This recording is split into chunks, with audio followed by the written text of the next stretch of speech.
Ʋɔnudrɔ̃lawo tawi enyilia. Dan ƒe viwo ɖo ŋkutsalawo ɖe gbedzi. Fia aɖeke menɔ Israel ɣe ma ɣi o. Dan ƒe to la nɔ teƒe aɖe dim be yewoanɔ, elabena womenya amewo ɖa le anyigba si woma na wo la dzi haɖe o.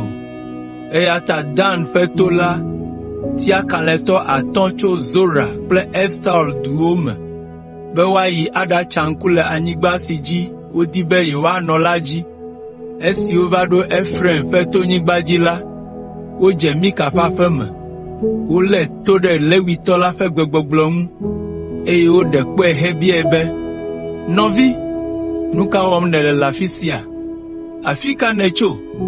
Wogblɔ dɔ si wɔm wòle na Mika abe eƒe nunɔla ene la na wo. Wobia tso esi be, ekema bia Mawu be, mɔ si dzi míele la, adze dzi na mí mahã? Nunɔla la ɖo ŋu be, mi le ŋutifafa me, Yehowa le mia ta kpɔm. Ale ame 5 yi Lais du la me, eye wokpɔ ale si amewo le dedie le afi mae, abe Sidontɔwo ene. Woɖe dzi ɖi bɔkɔɔ. Wometsi dzi be dukɔ aɖeke ahɔ aʋa ɖe yewo ŋu o, elabena dukɔ sesẽ aɖeke menɔ nuto me ma o. Woƒe nɔƒe didi tso wo nɔvi Sidontɔwo gbɔ, eye womedia ha kple du bubu siwo te ɖe wo ŋu la o. Ale ŋkutsalawo trɔ yi wo nɔviwo gbɔ le Zora kple Estaol.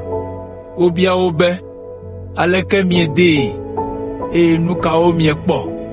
Ŋkutsalawo ɖo ŋu be, mina míaho aʋa ɖe wo ŋu. Míekpɔ anyigba la, enyo ŋutɔ.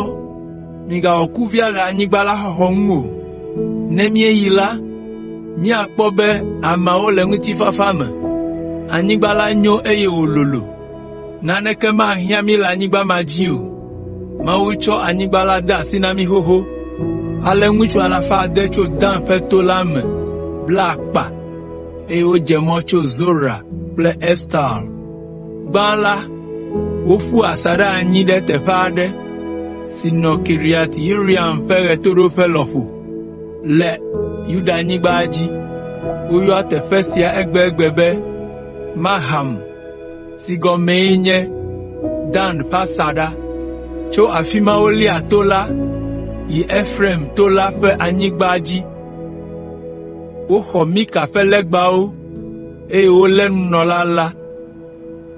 Esi wova to Mika ƒe aƒe ŋu yina la, ŋkutsala 5 gblɔ na wo nɔviwo be, kɔmewu, aƒeli, aklamakpakpɛ kple legbawo le aƒe sia me. Eme kɔ ƒãa be, mienya nu si wòle be míawɔ. Ale woge ɖe Levitɔ ɖekakpui la ƒe aƒe me, le Mika ƒe teƒe hedo gbe nɛ. Ame 600 tso Dan ƒe to la me, ame siwo bla akpa na aʋawɔwɔ la, tsi tsitre ɖe agbo la nu.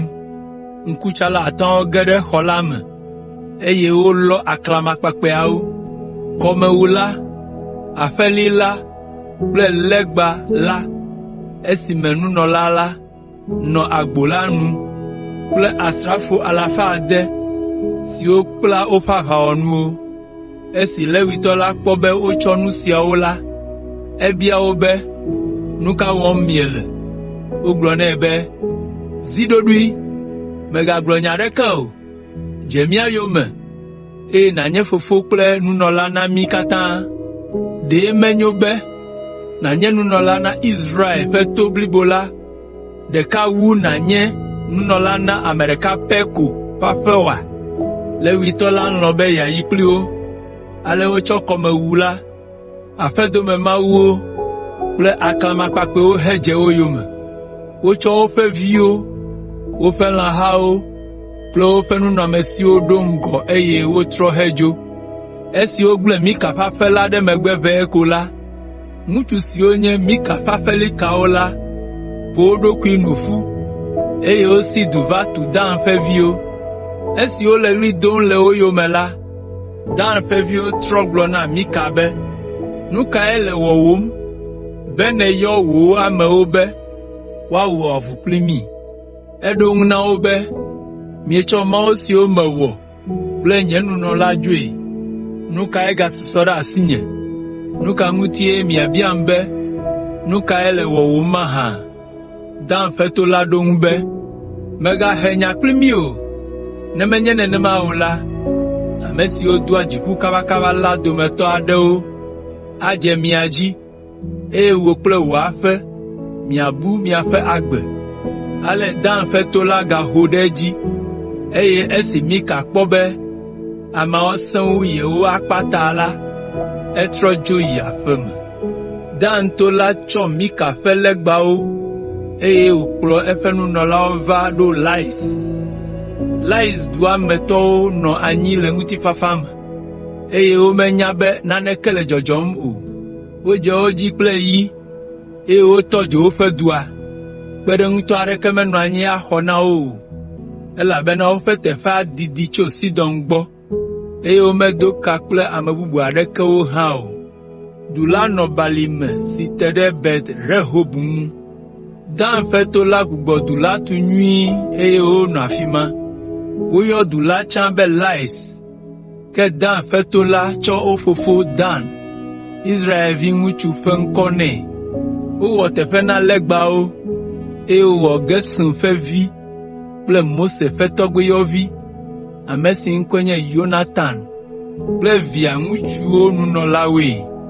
Amewo tso ƒome sia me nye nunɔlawo va se ɖe esime woɖe aboyo anyigba la. Ale Dan ƒe to la subɔ Mika ƒe legbawo ŋkeke ale si Mawu ƒe agbadɔ la nɔ Silo.